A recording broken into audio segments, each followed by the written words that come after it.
dikagi ese odigonye dikagi ese mo odigonye dikagi. Good day, everybody.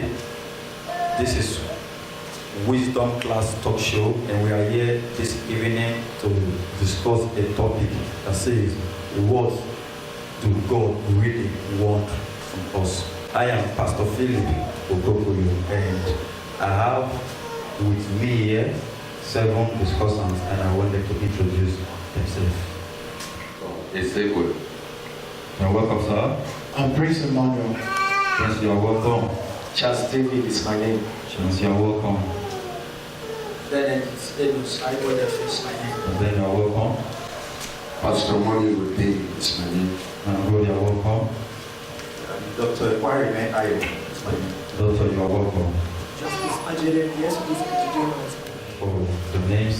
And going back to what we have today, like I said earlier, the topic is, what do God really want from us? What do God really want from us? So I want to hear from you, what do you think that God really wants? But remember, there's really there, what do God really want from us? God wants from us is the reason why He made us. We will not desire any other thing but for us to fulfill the very reason He had in mind. And I caught something from the book of Isaiah 43, verse 7. He said that I formed thee, yea, I made you, I created you to give me glory. So He wants us to give Him glory in every aspect of our lives. Okay? With what He wants us to give Him glory. You make mention of the reason why. For now, there's a saying that the only thing that God cannot give to Himself is to praise Himself. And to me, you have spoken very well. Hallelujah. Right. So I want further contribution. What you think? You don't just do not assume that the doctor is right. Amen. Amen. We do not assume that the doctor is right. What God actually wants from us is, God wants us to give Him praise. Like what you rightly said, there is something that God cannot do for Himself, which is praise. Okay. And our purpose God also said that God also wants us to give Him glory. Okay. And from the book of Genesis, Okay. when you read it from verse 1, the Bible makes us to understand that God needed us. That was why He created us. If there was no need for us, He would have created us. Okay. So God created us to praise Him, to worship Him, to give Him glory at all times. And God also wants our complete obedience, total obedience. Okay. As a child of God, whom He has created. Okay. So He wants our complete obedience Okay. from Him. Thank you. It says in John chapter 14, verse 15, that if you love me, keep my commandments. Amen. So that is very good. It's also welcome. Amen. All right, let's move on to the Reverend. Reverend, what's your name? Build on what the doctor and the pastors have said. God actually had plans for earth, and His major plan for earth is for man to cultivate the earth. Cultivation in the sense that as it is in heaven, let it be so on earth. And He, God, knows that He cannot do it by Himself.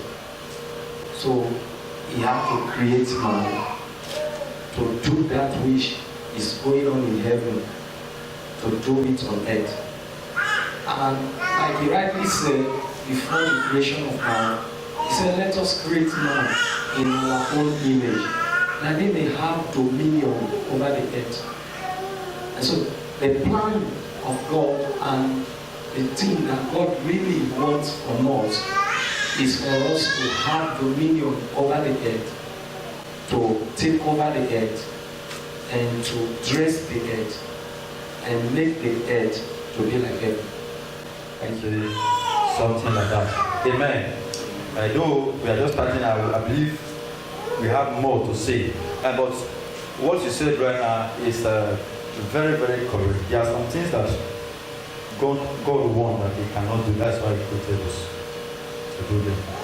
And talking about having dominion, you can also liken it to we going out to win souls. He cannot come down and do it himself. Are you seeing? So your contribution is very, very welcome.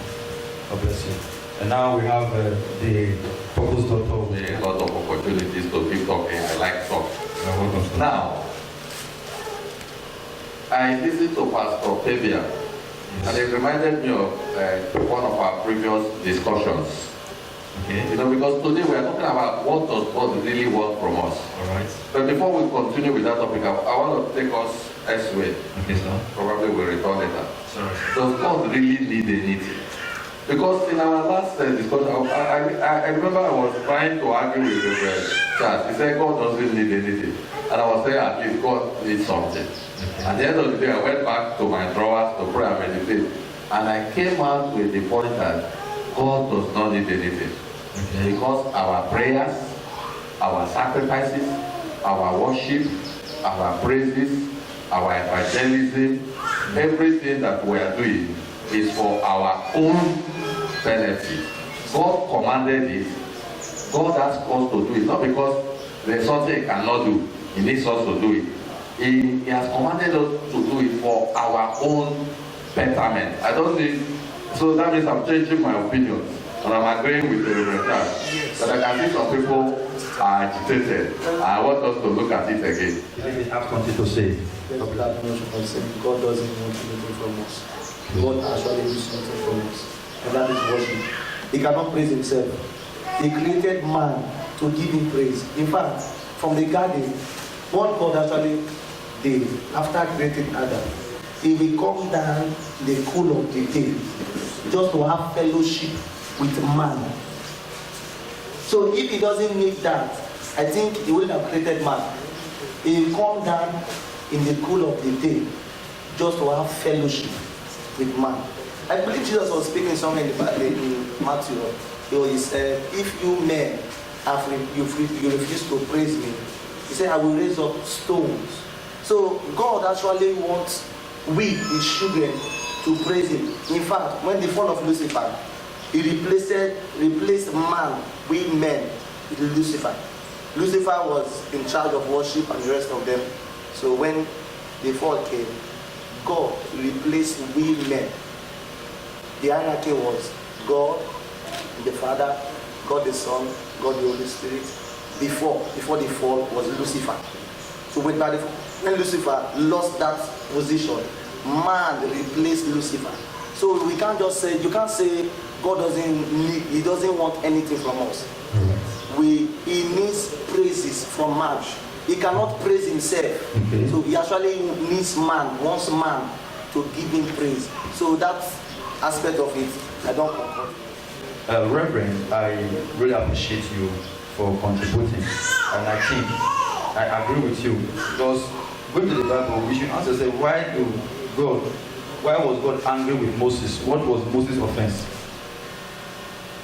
What was Moses' offense? When he got angry, he said, you people, must I give you water? God looked at it and you are not giving me glory. And he was angry with Moses. So I think I really agree with you. And now we have the mic with the Reverend Charles. To straighten something. All right, sir. Now, when I said God does not want anything from us, God is not moved by anything we want to give to Him. Now, I also want us to understand that word praise. and that word worship.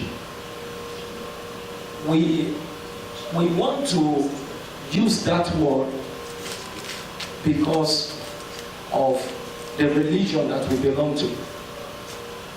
In the real sense of it, when God needs our praise and our worship, God is not really talking about the music, the singing, the clapping, and all of those things. You cannot be singing for 1 year. You cannot be singing for 1 year and you still give praise to God.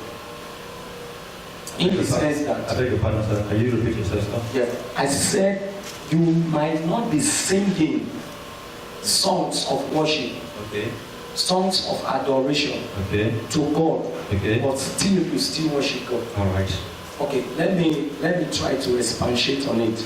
Go ahead, sir. Now the things that God has ordered us to do on earth by taking dominion, those are the things that gives praises to Him. Okay. You remember what happened that King Herod in the book of Acts? Okay. For everything God used him to do, he was ascribing the praise to himself. Okay. And God was angry from heaven. Okay. Not that he was singing, he was clapping, he was leading the people. Okay. He was saying that everything he has, everything you are seeing was his ability. Okay. The same thing happened to Nebuchadnezzar. Okay. And so when you realize the place of God in your life, that all of this ability you are exhibiting, all of your strength, the things God used it to do, the empire and everything, if you understand that it is not your ability, you have just worshiped God, you have just praised Him. And that's why you see our senior daddy, Bishop David Oyedepo, made a statement and said, did there anybody will say that now we build Canaan land, he said let the ground open and swallow the person, because he was trying to ascribe all the worship, all the praise to God. Okay. Yes, God wants it, but not really as we really think. Okay. It is our ability to do what He wants. That's the worship and the praise. All right. Thank you very much. Before the purpose daughter, after the purpose daughter, you come to you. You have spoken well, sir. You have spoken well, sir. And then this part you said is very, very crucial, very, very important. You know, I was with Apostle Ben, and he said something. They say God love acknowledgement, just to acknowledge Him. You see, you are trying to make what you are doing here to be more organized. Talking about, some of us we're looking at it, singing and saying, oh, Father, we thank you. That's all we're talking about. So, your contribution is very, very welcome, sir. When you are talking about what does God really need, Okay. I think the best way to put it is what does God expect from us? Because I am still insisting that God really doesn't need anything. Let's look at the dictionary to see what a need is. A need is something that is necessary for an organism to live a healthy life. Something necessary for somebody to survive, to exist. God doesn't need anything to exist. It's already in existence, it's self-existent, it doesn't depend on anyone. So He expects things from us. He expects worship. He expects us to glorify Him. He expects a lot of things. But not as if He needs it. Because if we don't give it to Him, He can still exist. It's self-content. Now, what we are saying is that He commanded it, yes. Not for Him, but for our own benefit. If you worship Him, you are the one deriving benefit. If you pay tithe, you are the one deriving benefit. If you obey, it is for your betterment. Anything God commanded you and you do is for you. Your betterment, not Him. So in the actual sense of need, those needs we think God needs us to worship Him. He cannot worship Himself. No. Yes, He can worship Himself, but He doesn't need it now. What is worship going to do to Him? Without the worship, stones can worship Him. So what we are saying is that, what does God expect from us? When you are talking about need, He might not really need anything. It looks as if He needs something. If you do what He needs, it's still for your own good. Praise All right. Jesus. Before you come, we are not talking about need, we are talking about want. And now, he says something that if these people refuse to praise me, I will raise up some. If the people refuse to praise me, why don't you just forget about it? Why would you want to raise up some? It is. Are you saying? So there are some things that, even if, like you have said, even if you don't praise them, they can see God, we agree. But it gets angry when you are not doing this. So, to me, I know some people are reacting, they're already saying no to what they are saying. To me, God really wants our praises because He said, I really welcome that scripture you use. And if you all will not praise me, I will raise up what? Stone. So that praise, that worship is very, very important to Him. For Him to go to that length to say, if you don't do it, I will raise stone. Then it's very paramount to Him. Alright. And now we have our brother here with the mic. Please come back to you, sir. Thank you very much, sir. Okay. I've been listening for very some time now, and I can still reason with Dr. If we should go by that question that what does God want from us, to me, I will take it the right way that what do we really want from God? Because this man we're talking about is someone that we have not even seen. We don't even know him, but he has been the one controlling us. If you watch from the onset, from the creation of this world, when Lucifer was praising God, he was overthrown because of it was just spirit. He felt that it's the best, that without him nobody can do it. That was when God now grew angry with him and said, no, you can't contest with me. I remain the chief here. He sent him out. I think. So if we say that because God said he will raise two, that also implies that we are too important. In fact, it looked like God even made a mistake by creating a God. Most of us, we are very adamant, we are stubborn. Even when God really wants to do something for us, we don't want to show it. We want to do the one that comes from us. So I would like us to just stick back to the topic of today, which is what does God really want from us. Okay. To me, what God really wants from us is the resemblance. We cannot do like Him. It's just for us to try. We know we are imperfect human beings. We're only trying to be perfect. How can we be this? It's by showing kindness. We know that God is, even though the name alone shows love, assisting one another, and doing what is rightly to, like what to do to yourself, you do it to others. Okay. So I think what we really want from us in nutshell is very simple. Do the right thing. Something that you know that is right. You know, this, if we go deeply by these Bible words, sometimes it looks like it's contradicting. There will be a place you will see that says, don't do this. You go on that place and say, do this for the benefit of your life. So I think you know the truth. You know what is right. Okay.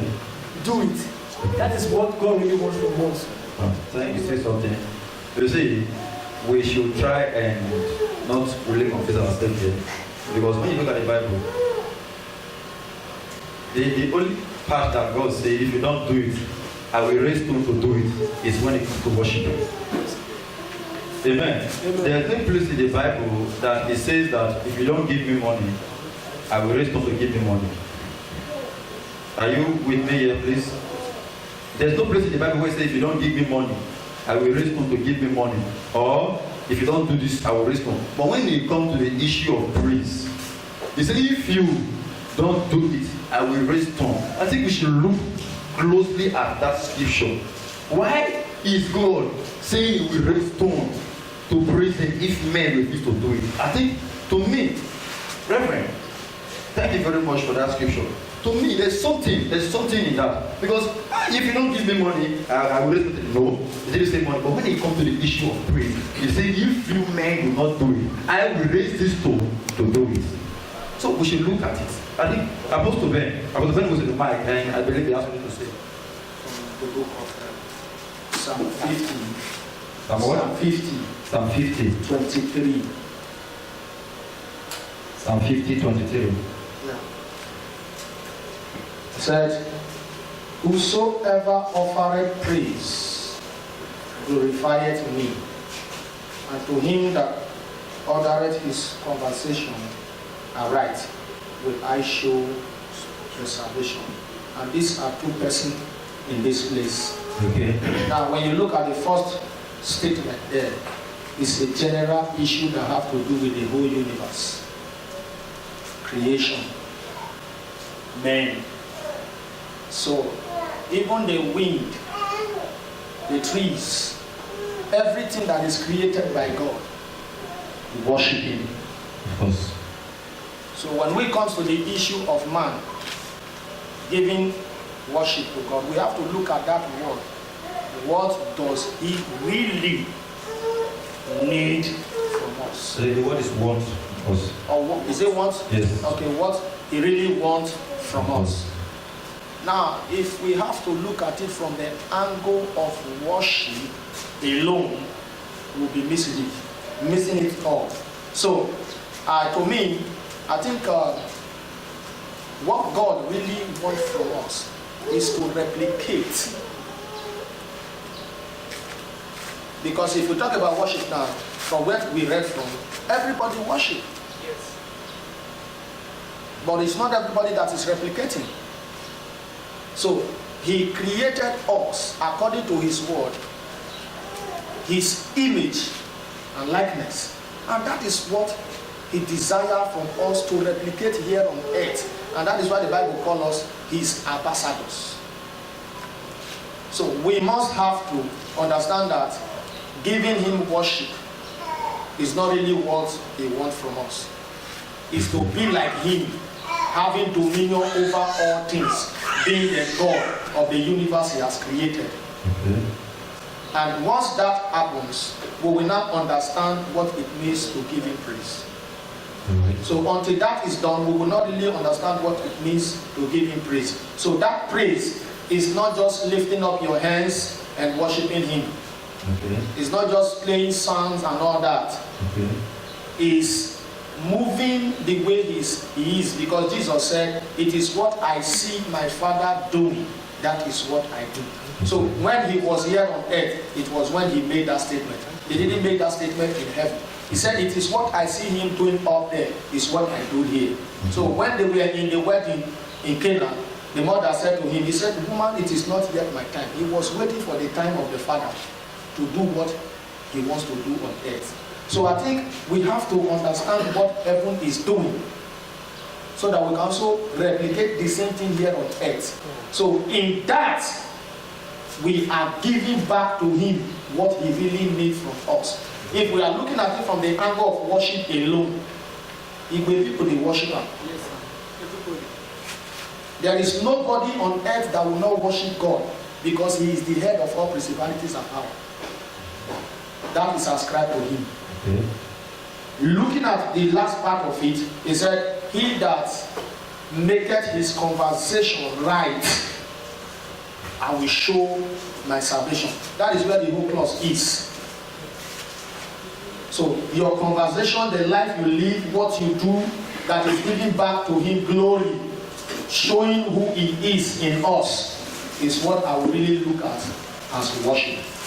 All right. Thank you very much, Can I Apostle. just join Well done. so I can... There's something like that before. And this whole worship and praise we're talking about, it's not all about singing. It's not all about dancing. It's not all about jumping and sweating and all that. You know, Herod, when it is main mention of the book of Acts, Nebuchadnezzar too, the people that refuse to say God is the one that is responsible for this. God is the one that is responsible. That is, just acknowledge that God is the one doing it. I think we should take our discussion in that line. We should not see it as we are talking about praising God or worshiping God here. Hallelujah. Amen. Amen. Now, before you talk, before you say anything, there are other people that have joined us here, and I will want to make them to be part of this. Welcome. I'm blessed. Welcome, sir. My name is Pastor Fidelis Olapoma. Pastor Fidelis, you are welcome, sir. I'm Sandra Blanchard. Pastor Sandra, welcome. I'm Brother Great. Brother, good. You are. There's a mic. There's a mic. Apostle Ben. Also, I've said here, in the book of Psalm 50. Psalm 50. Yes, Psalm 50. If you are there, let's just go 50 verse 12. Verse 12. Yes, sir. Uh-huh. He said, we are still talking about what God wants from us. Okay. And we are still standing on the opinion that we are want something from God too. Very good. He said in 12, if I were hungry, I will not tell thee, for the world is mine and the fullness thereof. Okay. Then I came to 14. Let's jump to 14. Say, offer unto God thanksgiving and pay your vows unto the Most High. Okay. You see, I'm trying to say two things here. One, Okay. it's we, God, what God wants from us, and we are the one that really want something from this God. Okay. God is a superior God. Okay. He said, when if he really wants our praises and the rest, he don't need to tell us. He just the way he will do it. He has the power to command anything. But it's we that's really you as a human. I think it's we that really want something from God. Okay. Not God. That's what I want to start. All right. I think now we are doing it for our own good. That is why we are missing it now. The thing we are doing now is also, when we say, God, thank you for helping me to build this house, it's for our own good. I see. Yes. That is where there's a little bit confusion now. That's where I just remember what he said. Even if you are saying that God, thank you for building this house, which is right. You are doing that, telling God that thank you for giving money to build this house. It's for your own good. Even when you are doing it, trying to praise the name of the Lord, it's still for your own good. Because when you thank you for the money you have done, you will do what you will do more. So, Purpose Doctor, your hand is up, and I believe you are going to say, please. Yes. You have. I would not want us to digress, or we might end up having things that looks like a conflict. Okay. The truth about it is that if we are looking at what God really wants from us, Okay. when God created us, there is an expectation from us. If I buy a car, when I buy a car, it is that I want the car to facilitate my movement. Okay. Now, in as much as there could be music playing in the car, I would enjoy the music quite all right. But the purpose for that car is that it should move me. Okay. In other words, you see, when the Bible says we are choosing generation, the royal priesthood, peculiar people, to show forth the praises of Him that has called us out of darkness. You see, we begin to glorify God when we are living according to the purpose. So, what does God intend of us? You see, it is good that I maybe preach. It is good that I do one or two things. But there is a particular purpose that God expects of me. If I am to please God, I have to search out that purpose. And when I begin to live out that purpose, I am glorifying God. My purpose might be that, I am supposed to reach out to girls and ensure that, maybe teenage girls, and ensure that they maintain their virginity before. That's my calling. That is my purpose. That is what God designed me to do and achieve. I could be doing some other things that are good. But what will really please God is that I'm beginning to function in that particular office that He expects of me. So I will wrap it up by saying that if we want to do what God really expects, what God wants of us, we have to search out what our purpose is. Praise the Lord. All right, so please. We have been saying a lot of things here, and we all have said well. Still on the topic of what God really wants from us. Before I came here, I was just laughing. I know that this topic is very deep. I was speaking right now, some people are nodding their head. They like what you are saying. Are you saying? Now, I also have something to say before the purpose of the comes. Now, there are things you will do. There are things you will do, and God will be angry with you. And there are things, for example, I'm talking about you God created to be a pastor, a purpose.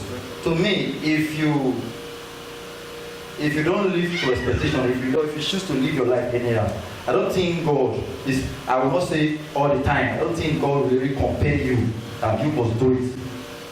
Are you seeing it? Though it happened in the Bible, but it's not something that is really common, that if you live your life anyhow, God must compare you back. There's people that have dangerous call. If they are running away, God must call them back. But some people too, they have the call, they run away and God left them. I'm speaking from the Bible. Listen. Now, talking about the purpose, you can choose to live your life anyhow. God may not, God can replace. You are not saying God can replace you. Now, but what will make God to be, I'm talking about, okay, let's put it this way. What will make God to be angry if you don't do it? I think what will make God to be angry with you, that will make him, the anger will come on you easily if you don't do it? To me, is this acknowledgement, this praise, God, all the glory be unto you. So to me, I would say that is what you really want. Because you can do all these things, all these purposes we are talking about, you can do them. And at the end of the day, if you don't say God, all the glory be unto you, you have not done anything. Because this purpose of the thing, a Muslim can do it. Any other person, it must not be Christian, they can do it. Even though they don't believe that, they don't believe in this. Like you said, purpose of the everybody believes in God. But when you try to bring this Jesus Christ issue, that's where they have the problem. Are you saying? So, to me, I stand to be corrected anyway. Like Apostle Paul always say. To me, what you really want from us is that acknowledgement, God, all the glory be unto you. Because whatever you are doing, if you don't say this thing, that thing make you to be angry, according to the Bible. Alright, over to the talk, and it looks as if God needs something. But when we look at it the other way, it's obvious that it doesn't need anything. But I'm going to find the middle ground. But before I do so, our Honorable Justice Ajede said something that I will not just allow to sweep under carpet. He said something like, there seems to be contradiction. God can tell you to go, and at the same time, he tells you the opposite. Yes, there are things that look like that. He can tell you to get up and start moving, and when you are moving, he tells you to come back. But if the impression you give is that some things are contradictory, I will not argue with you. I just want you to state clearly, give us a clear example of whatever you think is contradictory in the Bible, so we can look at it. I think there are no contradictions. Only he can tell you to get up and he can tell you to sit down. There's no contradiction. So when we are thinking, if you can bring out a clear contradiction, we will still look into it deeply. And our Dr. Ayobola Akwereme, I love what he said, because if you make a thing, you expect something from it. So if what you made is not giving you what you expect, you will be angry. Because Pastor Philip was asking, why is God angry? If he doesn't need anything, why is God angry? Why is he angry? Yes, he made us for a purpose and we are not fulfilling the purpose. He will be angry. Not that he needs something for us. If he really needs us, he wants us to fulfill his purpose. But why we are saying it is that we don't want you to be living your life with the idea that God needs something from you. If you do so, you will make a very big mistake. It is better you live your life with the idea that you need from God. God doesn't need anything. But if you go with that kind of attitude, you will never err. That's the way I'm looking at it. All right, thank you. You will never err. But let me conclude by saying, while the discussions were going on, I was reminded to even look at what God commanded, because that issue was told, almost wanted to sway me back to my original position, but I refused to go back. In Matthew chapter 3, verse 9, God didn't say, if you don't praise me, I will raise up stones. It is not so. Let's see exactly what is written. Matthew 3, 9 said, and I think not to say within yourself, we have Abraham to our father. Okay. For I say unto you that God is able of all these stones to raise up children unto Abraham. Is that the scripture? Yes. All this. No, to raise up stones. Okay, there's another scripture. We need to look at it exactly. Okay. what I get from that scripture also, please, I will still go back to break it. There's a place that says if you fail to worship, I will raise up food. Yes. Let's get that scripture. But what I'm trying to say is not because he really need worship. Okay.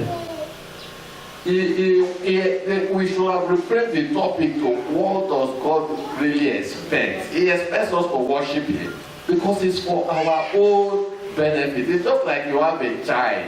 You want him to take his bath. If he takes his bath, does he do anything for you? No. It is for him to be clean and not to have disease. That is the way. So we are presenting it that it needs worship, it needs worship. If you go with that attitude, you will fail. If we worship, it's for our benefit. So we are the ones that need worship. God will help us in Jesus' name. Purpose doctor, you have spoken well. Even the doctor has spoken very, very well. I see it. You are talking about expecting what God expects. There are some things that God say, do this for me. Do this. This is what I will do for me. Like when you say like that, we say I'm a jealous God. Are you seeing it? We have read so many things in the Bible. If you are, when I was coming, I know that we will always have, it's a talk show, we have been here before, we will always have some things to say about these things. You said that we are the one that need worship. I don't know if you meant it. We need worship. Who should worship us? No, we need to worship. We need to worship. Yeah, we have been there before. I agree with you when you say that everything we are doing is for our own good. Now, the doctor, when he was saying, he said a lot of things that are very, very important. Now, in all these things that the doctor said, at the end of the day, just like the Nebuchadnezzar, if you don't tell him that God, all the glory be unto you, then what have you done? That is the question now. You can be a pastor, you can pastor 5,000 members. And at the end of the day, you don't return all the glory to you. You think that because you are fasting. I have a friend in this Africa that say God woke him up one night because he was doing fasting. He said that God asked him one question. He said, do you think I'm using you because of the fasting you are doing? God was not trying to condemn fasting, but his own was too much. And God said, do you think I'm using you to do all these things because you can fast? So when you look at what God told you, you will discover that even if you think you are fasting, even if you think you pray for 12 hours and you went to the crusade, the cripple walk. All the glory, you dare not say, I know that this thing will happen because after I pray for 12 hours now, you dare not say anything like that. God will be offended. Kenneth Hagin was invited to a crusade and he didn't prepare. So he said in his heart that before the car will come and pick me in the airport, so the crusade camp, I will be praying in the car before I will get there. That's what he said to himself. But when he was going, the driver was very rough. Instead of going to pray, he was not praying for his life. He said, the driver, what is wrong with you? Slow down. He was not even hearing. He looked like a devil would enter him. Instead of praying for the crusade, he was not praying for his life. So when he got to the crusade now, he was so angry when he saw people everywhere, the dead people everywhere. So he went and was trying to say, God, I didn't pray. And God said, go and push, I will do the miracle. So when you look at all these things, at the end of the day, God wants us to say, God, thank you for all these things. Thank you for giving me the grace to pastor these people. Thank you for giving me the grace to be a doctor. To me, I don't know, please. I want to say yes. I agree with you for Princeton. The aspect of worship was what the doctor said. That's why I came in from that dimension. Now I want us to look at this very critical. Now, if God is not interested in worship, how come there are 24 elders in heaven worshiping God? Secondly, leaving this earth after we depart from this earth, what are we going to do in heaven? If God, I'm going somewhere, sir, just please follow me. If God doesn't want worship from us, why will there be 24 elders crying, holy, holy, holy? It's more than the clapping of hands, singing. I'm not even thinking at it from that direction. God wants something from us, and that is worship. Then secondly, when the children of Israel were in the land of Egypt, he said to Moses, go and tell Pharaoh that he should allow these people for one reason, for them to serve me. Service. So God wants his children to serve him. That is where I want to drop this for now. Okay. Let's deliberate on it. Thank you very much. Thank you very much, Reverend. All right, before you say anything, thank you. You said very well. This service now, I think you also could not the worship you're talking about. Yes. Because in the service, you end up worshiping Him, giving all the glory. All right, thank you very much. My name is Ernest. I want to say something.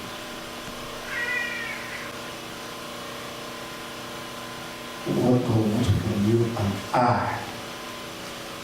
it will be faithful. Specific assignment that will be glory, and not to worship Him.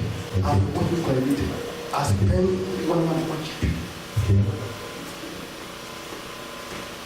Your purpose, anywhere, what's your purpose? Your calling. If you are faithful in your calling, in your calling, and in everything. Praise! Not worship. One, to be faithful in your purpose. As you are doing your calling, you are faithful in your calling. Then God will take the calling. Well, thank you very much, sir. So do you also know that, all right, give the mic to him. Do you also know that they can be faithful? Because it's like you are angry. You are getting angry. I don't know why you are angry, sir. We are talking here, we are all prison talking here. Yes. He loves, we can't count it. Let's not use the word want. He wants this and this he wants us to do. As children, this we go and do this, a lot of things. The one that say he wants, he looks somehow. Things that God expects us to do, there are many. One of them is this faithfulness. Amen. One of them is the faithfulness. So there are a lot of things. So we're talking about what you really want from us. You can be faithful, and at the end of the day, you can finish your assignment. The people to God, at the end of the day, if you don't acknowledge God that He is the one that makes you do all these things, you are not doing anything. So please, your suggestion is okay to an extent, but that is not what God really wants from us. It's just a part of things that God wants from us. Please, over to this. What does God really want Really. from us? Pray, Master Jesus. Hallelujah. Jesus, the high priest prayers in John 17 is a great starting point. Let us start it from that place. John what? John 17. John 17. 24 to 26. Just how before he goes to the cross, the Son of God declared what he wants from us. Okay. Father, I desire that they also whom you have given me may be with me where I am. Okay. That they may behold my glory, Okay. which you have given me. For you loved me before the foundation of the world. That the love with which you love me may be in them and in them. Where do you read from, sir? John 17, 24, 26. Okay. Then I proceed. The Lord wants us to be with Him. He wants our time, our attention, our affection. Why? Because He is worthy, and because giving Him these things also benefit us. This is the true essence of love. It gives. Being with Jesus Christ means being with one who is love, light, truth. He wants to fulfill us with all the same eternal life-giving love that He and the Father share. A love from before the foundation of the world that will endure long after this world is gone. I proceed. We are made to know in the love of Godhead, the Father, the Son, and the Holy Spirit. And we won't be satisfied until we do that. Why? Jesus prays. And what was his prayer? He said, do you find it strange that God in human flesh as God, the Father or something? They are both God, one of the same essence, yet just as his Father. Pouring out his heart as he prepares to pour out his life. If Jesus need to ask of things, then let us boldly do the same. Hebrews chapter 4 verse 12 and 16. What God does, what the topic again, what does God really want from us? That is what I'm teaching right now. In service, God's will is that we would seek Him wholeheartedly, because that is how we found Him and His will. Jeremiah 26:29 verse 13. In service, God wants us to seek Him. Then we shall, when we are seeking Him, then we begin to know His will. You have not seek the man you want. You have not seek the man. How will you know the man's will? Just that I don't know you love ebolo soup. So I will just go and cook one soup one day and bring it to you and say this is your best soup. When I have not known your best meal. So in service, we have to seek for God's will. We know His will by service. Then when He reveals Himself to us, why? The revelations are there. If the revelation cannot guide you, then you have not found God's will. Then you need more to dig on yourself.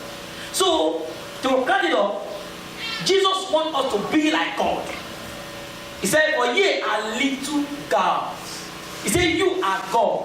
He wants us to be where He is. And that's why He said, He's there above every places. And He said, "Where I am, there also you will be." This is God's will for our lives. Aside service. All right. Thank you very much. That was the prayer of Jesus Christ. That's why I started. You know, it's not the prayer just a prayer God answered. That was his own personal prayer. This is what you want from us. I don't know. It's a prayer he prayed. And when you look at the Bible, it's not all the prayer he prayed that God answered. And now, I want us to look at this thing as we are all Christians here and we are all doing something. I'm coming, sir. We should look at it so that it will be more easy for us. We are all Christians here and we are all doing something. You have what you are doing. You are a doctor and a pastor. And you are a pastor. You are a doctor. So now we are all doing something to the glory of God. It's not like we are going to push here that we should know what we want. We should know how we go about it. We should know the purpose. No, we speak as if we are already doing something here now. We are into something now. The question now, in all this things we are doing now, what does God want from us? We should look at it in that light. It will help us.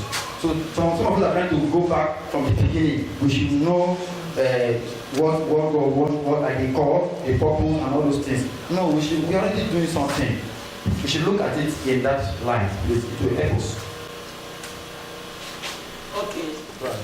I would like to make some submission. But before then, we must understand that we all have different opinions based on revelations. And we cannot arrive at one point. Okay, sir. It is certain.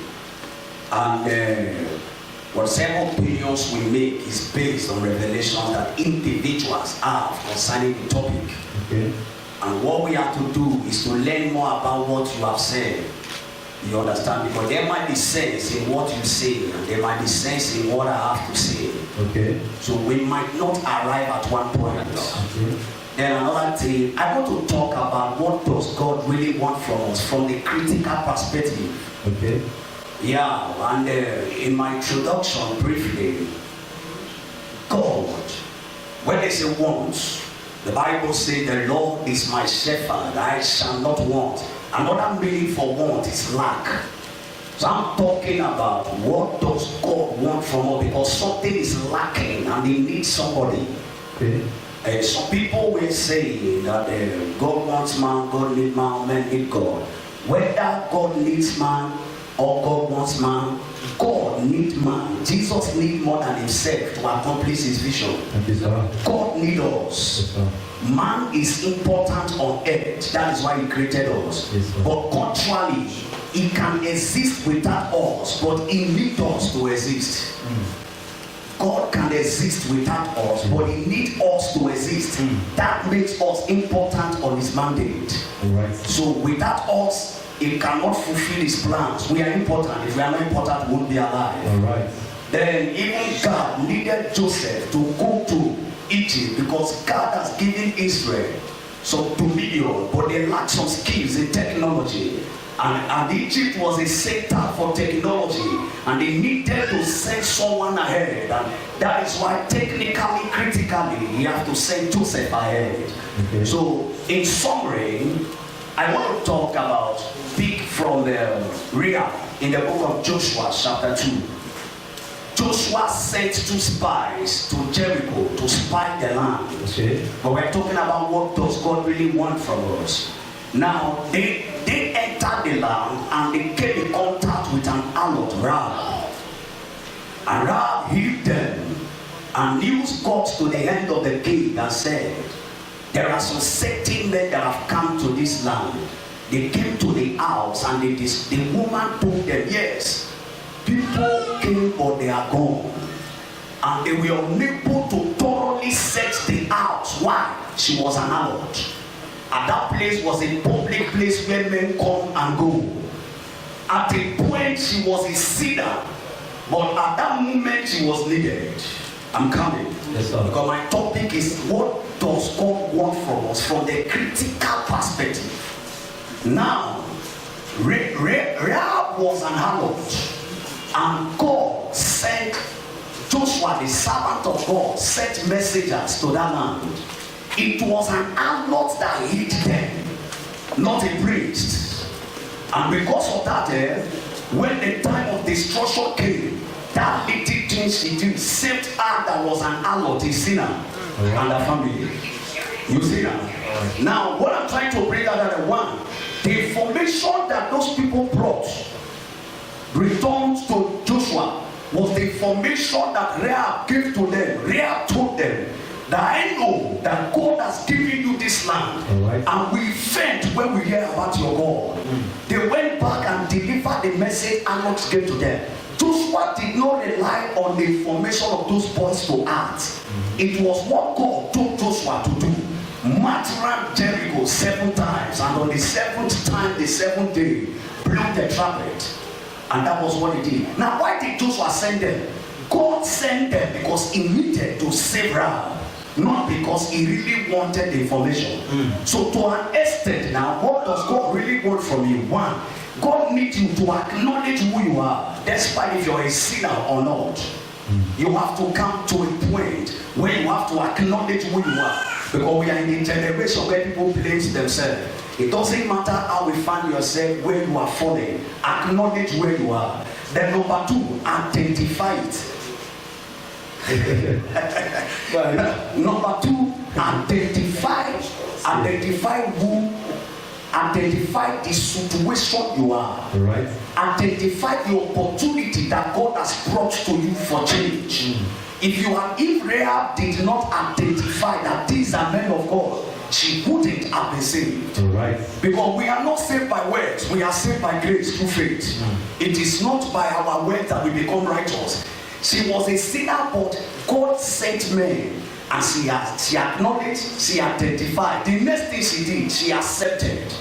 And now that she accepted, acknowledgement, identifying, acceptance equals saving. And that is the most important thing that God wants us to be saved. Acknowledging, identifying, and acceptance equals to saving.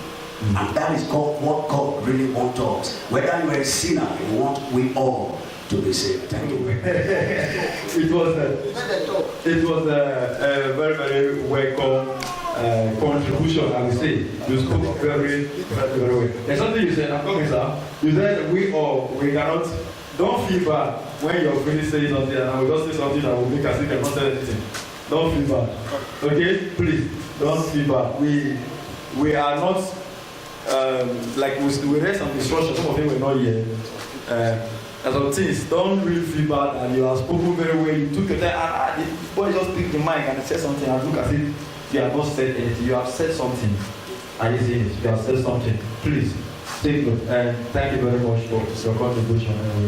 Now, what does God really want from us? All right. If you look at the dictionary definition of wants, it has 4. Okay.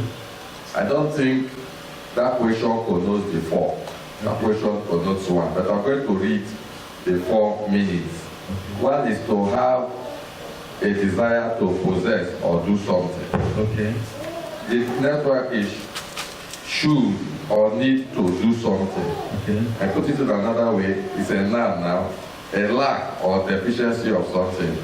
And the next one is a noun, a desire for something. The first 2 is a verb, the last 2 is noun. I think it's the last one that we are really talking about. Which is a noun, a desire for something. Okay. When we are talking, what does God really want? We are looking at his desires, his expectation. That's what I advise us to look at, not his need. And I want us that if we keep insisting God needs us, yes, he needs us. Because he made us for a purpose, we have value. He needs us. But don't be looking at his need. If you look at that need of God, you are going to err, I insist. So let's not be concerned about, because somebody even talked about stone. I'm also going to bring out that scripture in Luke 4. In Luke, I think Luke 4, where you're talking about stone. I got that scripture also. That scripture didn't say, I will raise up stone. Let me get it out now. It's talking about if you fail to worship me, immediately these other stones will do. And that is what happened on earth. There's no way everybody can stop worshiping God. Even if you throw stones in Kaduna, immediately the bomb explodes, people will run away. But in the next few minutes, another people will gather somewhere and start worshiping God. That's what the scripture is saying. That it's impossible for worship to stop. If you stop, this one will do it. If you stop, this one will do it. That's what that scripture is saying. I will still bring it up while I'm still making my comment. So that question basically is pointing out to God's expectation. And I thank God many of our submissions has actually brought out God's expectation. God expects us to be faithful, like what the brothers said. God expects us to dominate, like what somebody has said. God expects us to know his will and fulfill his will. God expects us to know his purpose. These are all the things that God wants. But in other ways, and we are not saying that God has need or God. He doesn't need us to exist. Like he has even made it clearer. You understand? So in answering this question, let's be looking at it as what God expects from us, and all these things have been applied, and I pray that God will help us to meet his expectation. In Jesus' name. Amen. That is the one way some people, it's yes. Based on what he has ever said. Pastor Great has spoken well, he says spoke well. And he talked now. The one thing he said that's very important is that I don't know if it's possible for us to really agree, but to me, like I would say, I'm coming to you, sir. To me, as I would say, no matter what you do, if you cannot acknowledge God, we are forgetting about. I told you to let this issue of praising, singing, to be out of our mind. You said it before, the very chance. Should be out of our mind. Are you saying? So in everything we are doing, even what is it called? Nebuchadnezzar. That thing is said, make God to be angry with him. Are you saying? So I don't know. I stand to be corrected. We should look at. I think these people, they just say that God, this is what I did in my mind, with my power. And God was angry with him. And purpose of you are trying to bring this issue of stone. It looks as if when you are trying to throw back the issue of stone, that is not what the Bible said. You are making us to feel as if God don't really want the praise. That is the pressure I'm giving to them, because you keep on referring us. I have got the scripture, I'm sorry. Let me just read the scripture. That scripture is Luke 19:40. Okay. And he answered and said unto them, I tell you that if this should hold their peace, the stones will immediately cry out. That's what is written. It didn't say if you fail to worship me. What version is that, sir? Luke 19:40. What version? What version? King James Version. Luke 19 verse 40. Let's go. Luke 19:40. He said, and he answered and said unto them, I tell you that if you hold your peace, this one will cry out. If you stop, this one will start. Okay. So it doesn't look as you are trying to put it as, oh, if man not praise me, I will make stone. What that scripture is saying is that if this one stops, this one does it. This one stop praising me, and this other one does it. That is what he's saying here. So we shouldn't just look at it because he needs it. If you don't do it, he will get angry. No. That's the impression I want to comprehend. It's not about I've come is something that God does not really want our praise and Lord. Please. I see that is the impression. He expects us to pray. He wants it. So don't look at it as if you don't do it, it does not exist. Can you give glory to yourself for being a doctor? I will not even try to give myself glory. Alright, let's go to you. Before I say what I want to say, if this set of people don't do it, I think you said another set will do something like that. Now, if you remember what happened, but we just understand that Elijah was almost becoming proud, like I am the only prophet in the land. Okay. And God said, I have hundreds of people that have not bowed before Baal, right? Exactly. What I'm trying to say is this: if you don't do it, there are so many others. You talked about replacement here. Okay. Remember that, right? Yes. Exactly. So if you don't do it, there are so many other persons that can do it. Yeah. That's the meaning of that stone. Now back to what I want to say. Now what does God really want from us? And we are all standing at want is not need, because God really doesn't need anything from us. Now what does He want from us? What does He expect from us? Now if you look at the book of Matthew chapter 3, verse 17. That was talking about when Jesus went to be baptized. That was when he was about to start his ministry. Okay. That was after the 40 days and 40 night fasting. Verse 17 says, and lo, a voice from heaven saying, this is my beloved Son, in whom I am well pleased. Now, according to the scriptures, we need to understand that that voice was loud, meaning every other person there heard that voice. Now, he said, listen to Jesus. And Jesus came to tell us, he came to set a perfect example for us to live. Are we together? So what I'm trying to say is that God expects us to be like Jesus, the example I can set before us. Thank you. All right, thank you very much for that. I want to make a comment to the issue of stones praising God, whether it is people or not. Actually, if you look at the ministry of Jesus, he said he came for the lost sheep, the chosen ones of God. Let's say the Israelites. Those were the people that God came to save first. Okay. So it's a biblical term. And if you don't understand biblical language, you cannot interpret the Bible. Yes, sir. That word, stones or whatever, Jesus was actually talking about the Gentiles. Okay. That if the Jews refuse him, the Gentiles will praise him. That was what Jesus was emphasizing with that scripture. So it's not raising inanimate things, things like stones, things like blood or trees.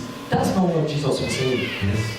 The people he came for, if you refuse me, the ones that I did not come for, will take your place. Yes, very good. That's what he said. Now, let's go back to God's drawing board when he created man. God's drawing board. drawing board. Yes. All right. When he created man. Let's turn our Bibles to, if you have one, Genesis chapter 1, verse 26.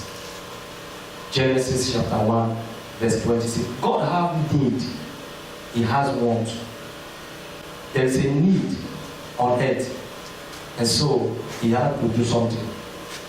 Now he says, and God said, let us make man in our image, after our likeness, and let them, not it all, let them have dominion over the fish of the sea, and over the fowls of the air, and over the cattle, and over all the earth, and over every creeping things that creepeth upon the earth. Verse 27, and God created man in his own image. In the image of God created he him, male and female, created he them. Now verse 28, and God blessed them. And God said unto them, this is the assignment, be fruitful and multiply, and replenish the earth, and subdue it, and have dominion over the fish of the sea, and over the fowls of the air, and over every living thing that moveth upon the earth. Now, until we come to this dimension, we have not satisfied God. Thank you. All right. Okay, thank you. It was not really talking about the stool, but he was just trying to. He was trying to say how important it is. I said, yeah, how important it is if you don't do it. These stones will do it. Now you're talking about God's drawing board, and this issue of what God really wants from us is a deep topic anyway, and we are saying a lot of things that this God wants us to do this.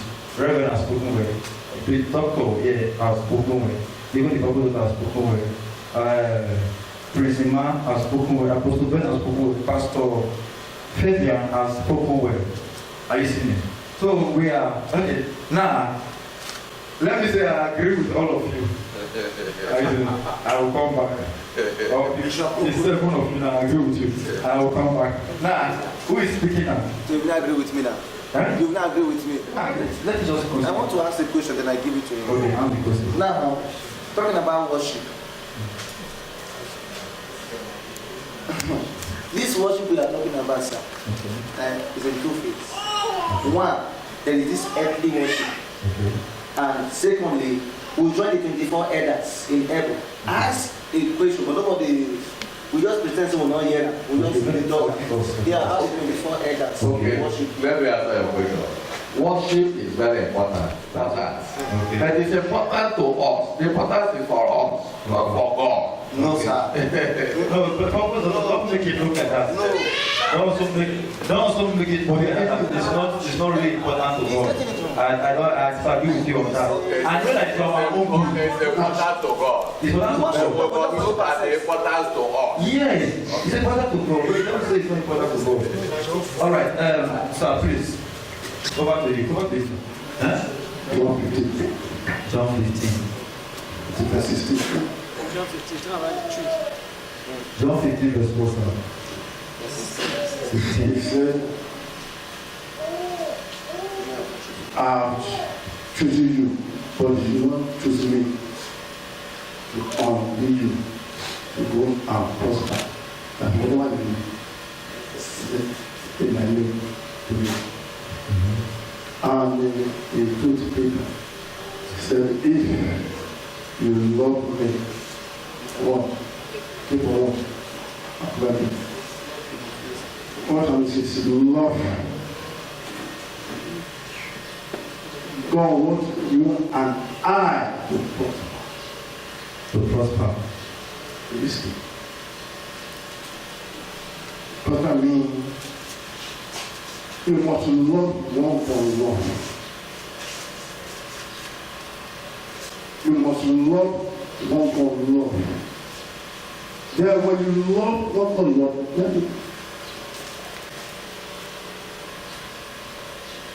then you be going and worship. That means God is concerned about the souls. He said, we will have all men to be saved. So you must love the sheep. Go to the unsaved and bring them to Christ.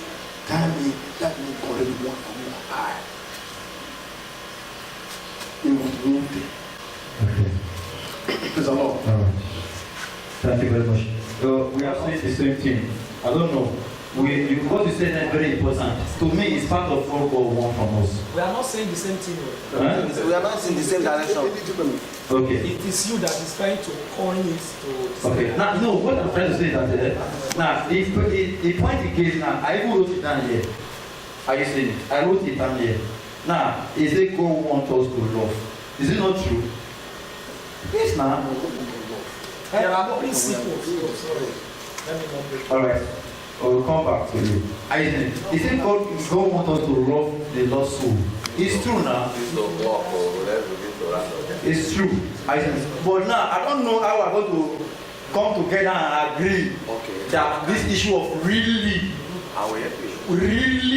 want from us. He wants us to love this lost soul. He wants us to do this. He wants us to fulfill purpose. He wants us to go and preach. He wants us to live right. He wants us to be faithful. He wants us to be obedient. He wants us to do a lot of things. But what does God really want from us? Tell us. Everything you said is very Jesus. So we should just be like Jesus. We have exhausted ourselves. You tell us. It's to acknowledge Him, to give Him all the glory. Okay. The prayer Jock has prayed before I start my contribution in what God really wants from us. Right. One is a desiring. Pray Master Jesus. My brother was talking about worship. In 1 Corinthians chapter 14.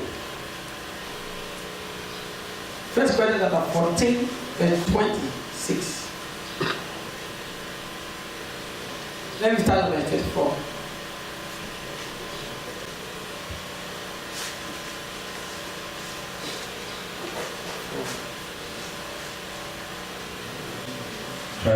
Okay, sorry. I think it's 25.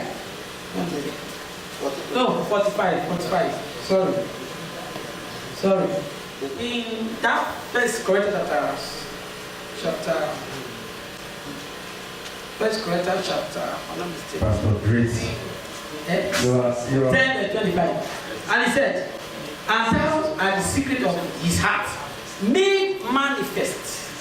And so, falling down his face, he worshiped God, report that God is in you of a truth. Master Jesus. God's desire for us is to seek Him with a heart of worship in truth.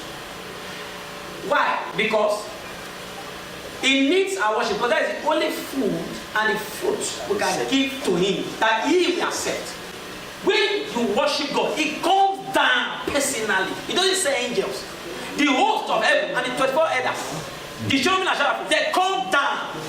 If you are in deep worship and you have spiritual sight, your eye will see, your spiritual sight will open and you will see angels. If you are inclined, you see blessings flowing. You don't even need prayer. Blessings will be flowing. You will be taking pregnancy, every other person. People are looking for child, will be having their own child. So we are called to worship God of a single of heart. Praise Jesus. Thank you very much. I spoken word, Apostle, please. We all have spoken word, and then we are going to arise. Even when we say that we should not look at this as singing and worshiping God, but when we also do that singing and worshiping God, God is happy. Are you seeing it? You cannot just come and start praying without singing. It has become an habit. And you know, like Bible says, we should sing before we pray. Become an habit that you must glorify the name of the Lord before you start prayer. If they do open prayer, you have to sing first. So even when we are saying that we should not look at this as the area of singing to God and worshiping God, but even in doing that, God really wants it from us. So to wrap it up, I really want to appreciate all of you for your contribution. You have spoken well. I know that we will all say things like this. The purpose, the reason to dominate and all that, they are all things that God wants from us. But in conclusion, when we say what He really wants from us is for us to acknowledge Him and to give Him all the glory. So this I welcome. God bless you.